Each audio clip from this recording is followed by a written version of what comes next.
I moved up from London to Maryport in 1989, and I felt like a fish out of water at first, but I've grown to love it. And I found myself writing some poems about Maryport recently, so I'll read a couple of those. Senhouse Street, Maryport. If this street were a woman, she'd be stubbing out her fag, remembering better days. A few pubs hang off her sleeves, along with the charity shops. A newsagent and the last bank linger like stray hairpins. The pavements a paisley skirt of nameless stains. At dusk, youths drift near the chip shop, the alleyway, smoking and swearing, while gulls watch for pickings from their chimney battlements. She could be a street in any left-behind northern town, but she has a giddy secret. Over the brow of the hill, she careers down to a harbour, a once grand quay, swirls of green nets, a host of masts, the best bloody sunsets in England.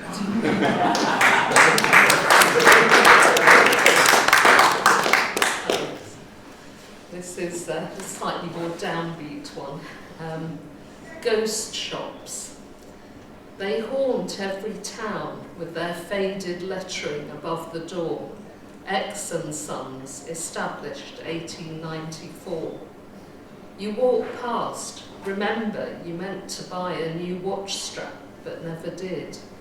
And now the shop has gone, the elderly owner vanished to the great stocktake in the sky, their distant nephew not interested in taking on a way of life that long ago lost out to shopping centres and the internet.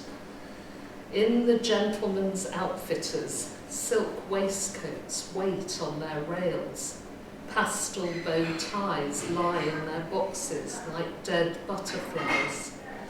In the bric-a-brac shop, behind its pull-down metal shield, dusty christening cups and trophies that once marked minor triumphs.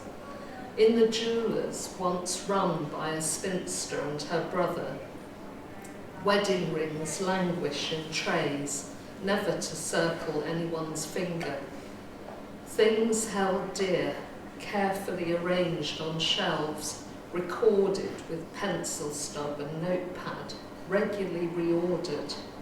All those years of dogged work, hopes of passing on a business to a son or daughter. The sliding away of generations, the fracturing of families, those shops that close and never reopen. And I'll just finish with the title poem from Glory Days, a pamphlet I wrote with Kerry Derbyshire, another Cumbrian poet, which was published by Hen Run a couple of years ago. Walking in the Languedoc, I retrace a familiar path along an unremarkable tarmac road, flanked by thistles and brambles, strange stands of bamboo, past a canine training centre with dogs barking in a shed, towards the dusty vineyards. Here autumn bleaches colour, sucks moisture out of everything. The fig tree's final offerings lie flattened on the ground like offal in a slaughterhouse, brown smears speckled with spilled seeds. On the hilltop I see rows of vines linking arms bravely, aged ballerinas in green tutus, each balanced on a gnarled leg, awaiting her cue to jump or pirouette. Their grapes are long gone, but the scent of their glory days remains. Thank you.